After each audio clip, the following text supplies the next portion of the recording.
إن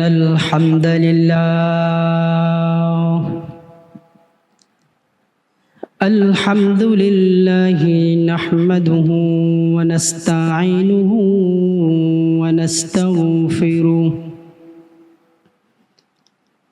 ونعوذ بالله من شرور أنفسنا ومن سيئات أعمالنا من يهد الله فلا مضل له ومن يضلله فلا هادي له ونشهد أن لا إله إلا الله وحده لا شريك له ونشهد أن محمدًا عبده ورسوله أرسله بالحق بشيرًا ونذيرًا وداعيًا إلى الله بإذنه وسراجًا وقمرًا منيرا أما بعد فأعوذ بالله من الشيطان الرجيم بسم الله الرحمن الرحيم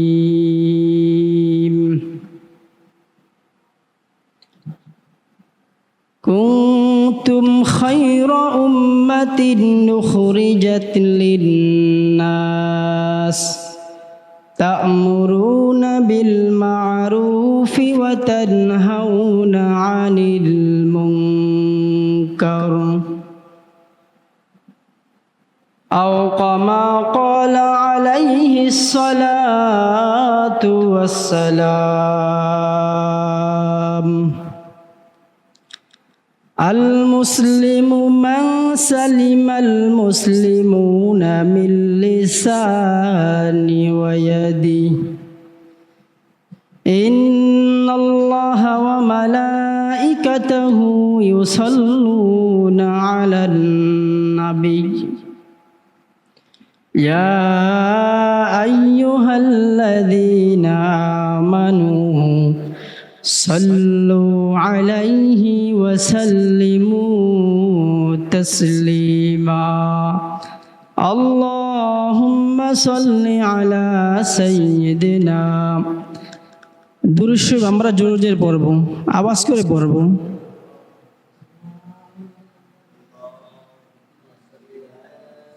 اللهم صل على سيدنا ونبينا وشفينا وحبيبنا ومولانا محمد صلى الله عليه وعلى آله وأصحابه وبارك وسلم اللهم صل على سيدنا ونبينا وشفيعنا وحبيبنا ومولانا محمد صلى الله عليه وعلى آله وأصحابه وبارك وسلم لا إله إلا الله لا إله إلا الله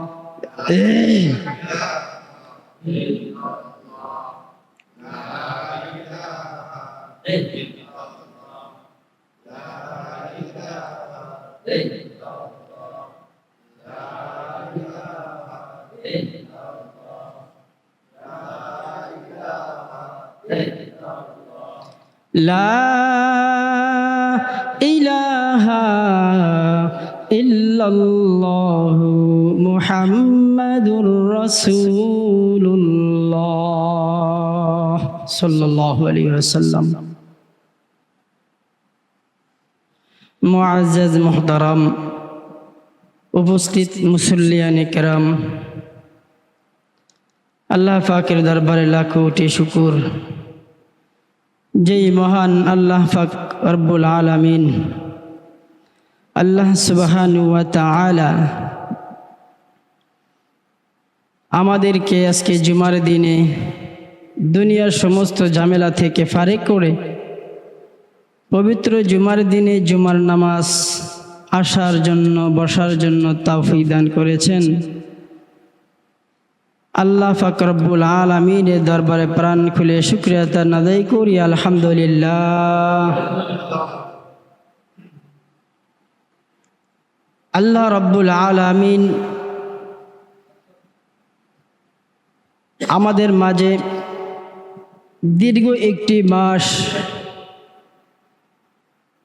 সিয়াম সাধনা মাহে রমজান মাস দিয়েছিলেন। আমরা দীর্ঘ একটি মাস রমজান মাসের পরে আজকে শাওয়াল মাসের মধ্যে আমরা জুমার দিনে আল্লাহ তাআলা আসার জন্য তৌফিক দান করেছেন। এই জন্য আরেকবার শুকরিয়া আদায় করি, আলহামদুলিল্লাহ। দীর্ঘ একটি মাস রমজান মাস আমরা আল্লাহ নৈকট্য লাভের জন্য রোজা রেখেছি, আল্লাহর সন্তুষ্টির জন্য আমরা রোজা রেখেছি, আল্লাহর ইবাদতে মশগুল ছিলাম, ইবাদত করেছি, বেশি বেশি করে করেছি, একমাত্র করেছি আল্লাহর উদ্দেশ্যে, আল্লাহকে পাওয়ার জন্য, আল্লাহর সন্তুষ্টি অর্জনের জন্য, তাকওয়া অর্জন করার জন্য, ঠিক কি না? আমরা দীর্ঘ একটি মাস আল্লাহ রাব্বুল আলামিন আমাদেরকে দিয়েছিলেন একটি মাস রমজান মাস। এই মাসে আমাদেরকে অনেক সুযোগ দিয়েছিলেন গুনাহ মাফের জন্য, আল্লাহর সাথে বন্ধুত্ব সম্পর্ক বাড়িয়ে দেওয়ার জন্য, সকল গুনাহ থেকে তওবা ইস্তিগফার করে আমরা সমস্ত অন্যায় খারাপি কাজ থেকে আমরা বিরত থাকব এবং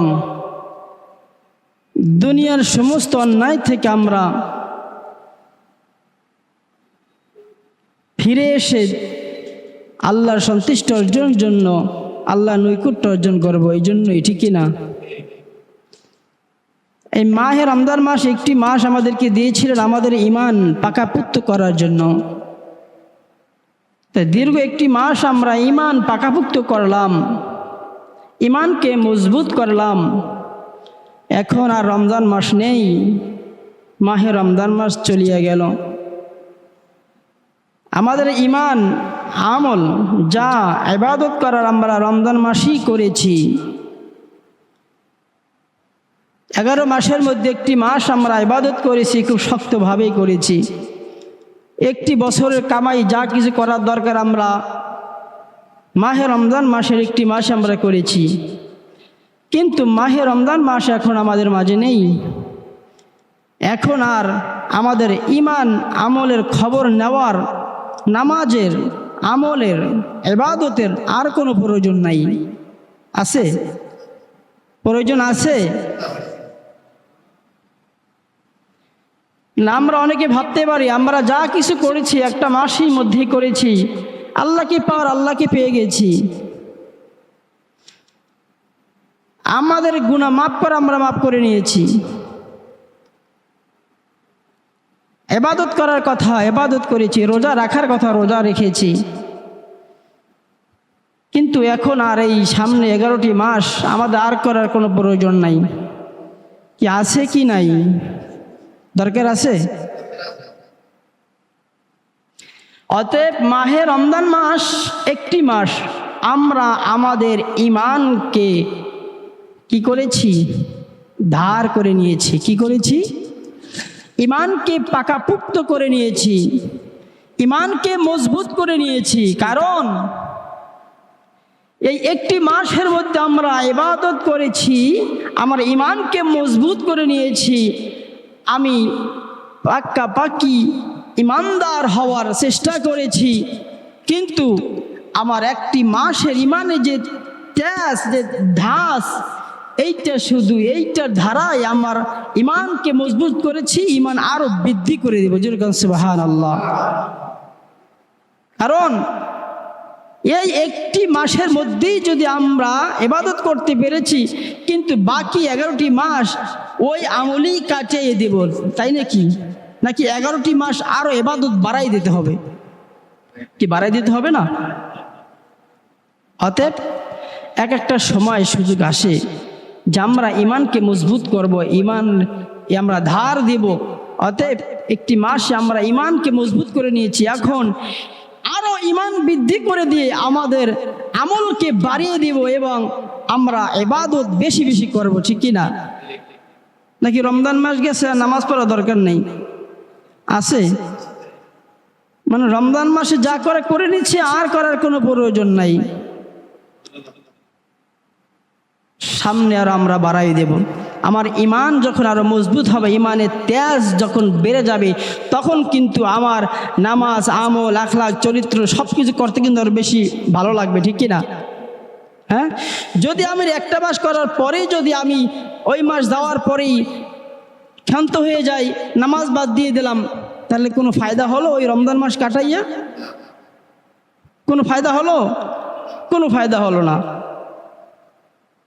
রমজান মাস আল্লাহ তাআলা দিয়েছিলেন যে তোমরা এখান থেকে পাকাপোক্ত ইমানদার হয়ে যাও, মুমিন হয়ে যাও, গুনাহমুক্ত জীবন তোমরা পার করে ফেসো, আমার কাছে দোয়া করেছো, আমি তোমাদেরকে মাফ করেছি, কিন্তু সামনে তোমরা এইগুলো কাজ থেকে পরিহার করে তোমরা আরো সুন্দরভাবে দুনিয়াতে চলতে পারো, আমার ইবাদত বেশি বেশি করে করতে পারো। সুবহানাল্লাহ। এই জন্য আমরা রমজান মাস সুন্দরভাবে কাটাবো, সুন্দরভাবে কাটাবো। কথা বুঝাইতে পারছি? মাহে রমজান মাসে আমাদের ভিতরে যে শয়তান ছিল, শয়তানকে বেঁধে ফেলা হয়েছিল, কিন্তু এখন এই শয়তান কি বাধা আছে না ছেড়ে দিয়েছে? ছেড়ে দিয়েছে না? অতএব এখন কি আমরা শয়তানের ফেলা জালে পড়ে যাব, শয়তানের ধোকায় পড়ে যাব নাকি ওখান থেকে ফিরে আসতে হবে? শয়তান যেন আমাদেরকে ধোকা না দিতে পারে, কারণ যে ধোকায় দিয়ে দিল, তাহলে আমরা একটি মাস কেমন ইমানকে মজবুত করলাম, কেমন ইমানকে মজবুত করলাম? যদি এখনো আমরা শয়তানের ফেলা জালে পড়ে যাই, শয়তানের ধোকায় পড়ে যাই, তাহলে এই একটি মাসে কেমন ইবাদত করলাম আর কেমন আমার ইমানকে মজবুত করলাম? অতএব আসেন আমরা সব কিছু বাদ দিয়ে হিংসা, অহংকার, তাকুব্বুরি, হানাহানি, মারামারি, কাটাকাটি, দ্বন্দ্ব ফাসাদ বাদ দিয়ে আমরা সুন্দরভাবে চলবো। শয়তানের কোনো ফেলা জালে পড়া যাবে না, শয়তানের ধোকায় পড়া যাবে না। শয়তানের ধোকায় যে পড়ে যাবে, সেই তো ওই জাহান্নামের পথে দৌড়াবে। এখন আমরা একটি মাস সিয়াম সাধনা পালন করার পর ইমানকে মজবুত করলাম, এখন যদি আবার শয়তানে ফেলা জালে পইরা শয়তানের দিকে দৌড়াই, তাহলে আমার ওই রমজান মাসে কাটাই কোনো লাভ হলো কেন? অতএব যে শয়তানের দিকে দৌড়াবে, শয়তানের কথায় চলবে, সে সোজা জাহান্নামে যাবে। আর যে দিনের পথে যাবে, ইহদিনাস সিরাতাল মুস্তাকিমের পথে যে যাবে, আল্লাহ তাআলা তাকে সহজ রাস্তায় পার করে দিবে। সহজ রাস্তায় আল্লাহ তাআলা দেখাই দিবে। অতএব জান্নাত সহজ রাস্তায়, মানে সিরাতাল মুস্তাকিমের পথে চলায় দেওয়া, রাস্তা হাঁটাই দেওয়াই তো মানে আমাদেরকে জান্নাতের রাস্তায় নিয়ে যাওয়া, ঠিক কিনা? অতএব আমরা আর শয়তানের ধোকায় পড়তে চাই না। একটা মাসে আমরা ইমান মজবুত করেছি, এই ইমান 11টি মাসের মধ্যে আরো আমরা মজবুত করতে পারবো কিনা ইনশাআল্লাহ। অতএব এখন এই যে একটি মাস কাটালাম, কি ইরাদা করেছি? আমরা সমস্ত খারাপের কাছ থেকে ফিরে আসবো নাকি? এই জন্য না, কিন্তু এখন কি আবার যদি খারাপে পড়ে যায়, তাহলে কোনো লাভ হলো না। এই জন্য আমরা সামনে যে কয়টা দিন, 11টি মাস, আমরা সামনের 11টি মাস না, সামনের পুরো জিন্দেগি আমরা যেভাবে চলবো, খুব ভালোভাবে চলবো। শয়তানের ফেলা জালে পড়া যাবে না, শয়তানের ধোকায় পড়া যাবে না। যাবে? যাবে না। জান্নাত কিভাবে পাওয়া যায়, আল্লাহ সন্তুষ্ট অর্জন কিভাবে করা যায়, সেই পথে আমাদেরকে হাঁটতে হবে, হবে কি না? হ্যাঁ, মুসলমান একে অপরের মধ্যে সম্পর্কটা থাকতে হবে এমনভাবে। হ্যাঁ, এখন এই মুসলমানের সম্পর্ক, বন্ধুত্ব একে অপরের মধ্যে বাড়াই দিতে হবে কি হবে না? হ্যাঁ, রমজান মাসে কি সুন্দর আমরা কাটছি না, সবাই শান্তভাবে কাটাইলাম, কত সুন্দর মজা লাগলো, আনন্দ লাগলো। কিন্তু রমজান মাস যাওয়ার পরে দেখেন আমাদের মানে রমজান মাসে কোনো অসুস্থতা নাই, কোনো কিছু নাই, ক্লান্তি ছিল না, কিন্তু রমজান মাস যাওয়ার পরে সবার ভিতরে কিন্তু একটু অসুস্থতা বোধ করতেছে, ঠিক কি না? তাহলে দেখেন আল্লাহ তাআলা রমজান মাসের মধ্যে আল্লাহ তাআলা কত রহমত বরকত দিয়েছিলেন। এখন কি টের পাইতেছেন সবাই? কি টের পাওয়া যায়? রমজান মাস কত সুন্দর কাটাইলাম, কিন্তু রমজান মাস এর পর দেখেন আমাদের মনের, আমাদের অসুস্থ মানে শরীরের স্বাস্থ্যতার অবস্থা কি পরিবর্তন হয়েছে একটু। এই জন্য দেখেন আল্লাহ তাআলা বান্দার জন্য যা কিছু করেন আল্লাহ ভালোই করেন, কিন্তু বান্দা বোঝে না, বোঝার একটু চেষ্টা করে না। বান্দা বোঝে কখন? ওই শেষ সময় এসে ঠিকই আল্লাহর কাছে ধরা দেয়, ঠিক কি না? এই জন্য মুসলমান একে অপরের মধ্যে আমরা সম্পর্ক বাড়াই দেব, বন্ধুত্ব বাড়াই দেব। বন্ধুত্ব সম্পর্ক যখন আমরা বাড়াই দেব, তখন আমাদের ওঠা বসায়, চলাফেরায়, আনন্দের মধ্যে সব কিছু আমাদের মহাব্বত বাইরে যাবে, যাবে না? সব কিছুর মধ্যে আমাদের মহাব্বত, বন্ধুত্ব সম্পর্ক বেড়ে যাবে। অতএব বন্ধুত্ব সম্পর্ক বাড়ায় কেমনে দিক দেওয়া যায় সেই চিন্তা ভাবনা আমাদেরকে করতে হবে। নাকি আমরা শত্রুতামি রাখবো? হ্যাঁ, একে অপরের মধ্যে কি দ্বন্দ্ব ফাসাদ রাখবো? রাখা যাবে? তাহলে আমরা রমজান মাসে কি শিখলাম? কি শিখলাম? যদি আমাদের ভিতরে সেই দ্বন্দ্ব ফাসাদ থেকেই যায়, তাহলে কি শিখলাম আর কি ভালো হলাম? অতএব রমজান মাস যে আমরা আল্লাহর কাছ থেকে কিছু নিতে পারছি, এটা আপনার এখন রমজান মাস যাওয়ার পরে এই সময়গুলোর মধ্যে আপনার চলাফেরা, ওঠা বসার মধ্যে আপনার অনেক পরিবর্তন দেখা যাবে, যাবে কি যাবে না? যখনই পরিবর্তন দেখা যাবে ভালোর দিকে, তখন বোঝা যাবে যে আসলে আপনার জন্য সুবর্ণ একটা সুযোগ ছিল ওই মাহে রমজান মাস। অতএব মুসলমানের মধ্যে মাত্র 6টা হক আছে। কয়টা হক? 6টি হক আছে। এই 6টি হক যখন মুসলমানের মধ্যে থাকবে, তখন কিন্তু একে অপরের মধ্যে কোনো দ্বন্দ্ব ফাসাদ করুন থাকবে না। থাকবে? হ্যাঁ, থাকবে। মুসলমান একে অপরের মধ্যে সর্বপ্রথম 1 নাম্বার কি করতে হবে? সালাম দিতে হবে। কি করতে হবে? একে অপরকে সালাম দিতে হবে। সর্বপ্রথম 1 নাম্বার সালাম দিতে হবে। সালাম দিতে হবে। সালাম দেওয়ার দ্বারা হিংসা, অহংকার, তাকব্বুরি দূর হয়ে যায়। কিন্তু সালাম আমরা বাড়াই দেব, আমাদের মধ্যে সালাম নেই। 2 নাম্বার হচ্ছে আমাদের মধ্যে কি করতে হবে?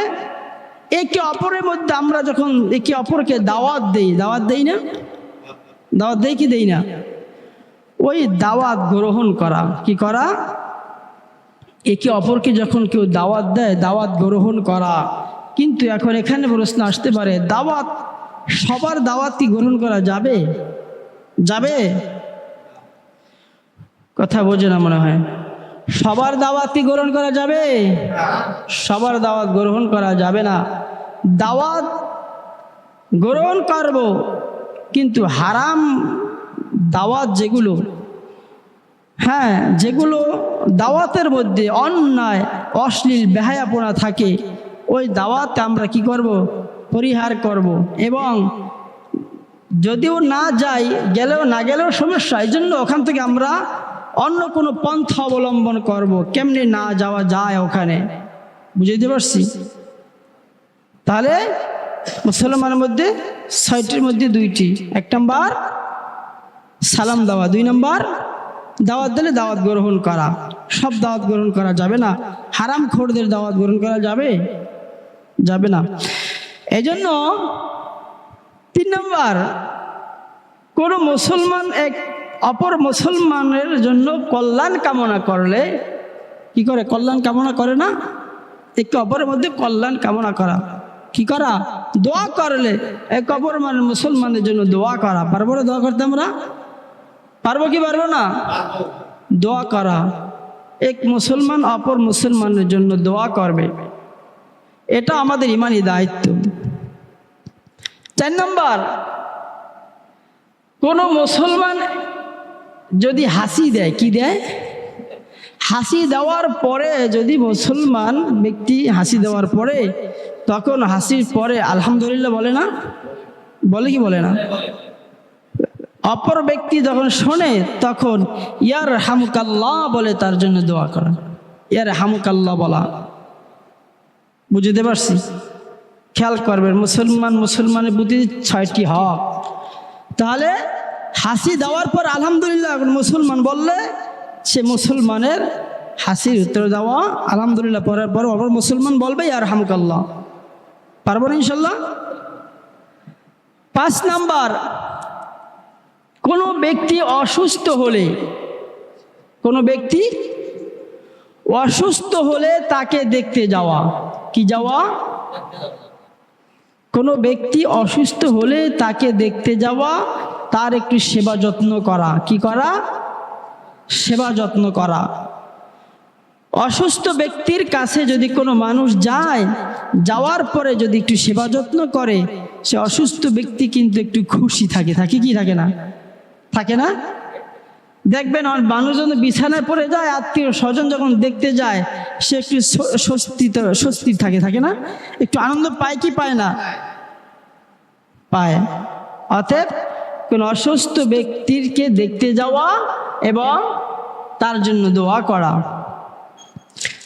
6 নম্বর, মুসলমান ব্যক্তি মারা গেলে তার জানাজায় শরীক হওয়া, কি হওয়া?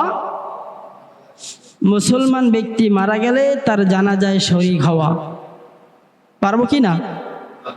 হ্যাঁ, এই জন্য মুসলমান ব্যক্তি জানাজায় যাওয়া। এখন আমরা জানাজায় মনে বলে দিছি ফরজে কেফায়া, এলাকা থেকে একজন গেলেই হয়ে যায়, কিন্তু যদি সবাই যায় কোনো সমস্যা আছে? হ্যাঁ, তার জন্য দোয়া করলাম, আদৌ ভালো না? যদি কোনো জানাজায় মানুষ বেশি হয়, খুশি থাকি কি থাকে না? অনেক মানুষ বলে না আজকে অমুকের জানাজায় এত লোক হয়েছে, বলে না?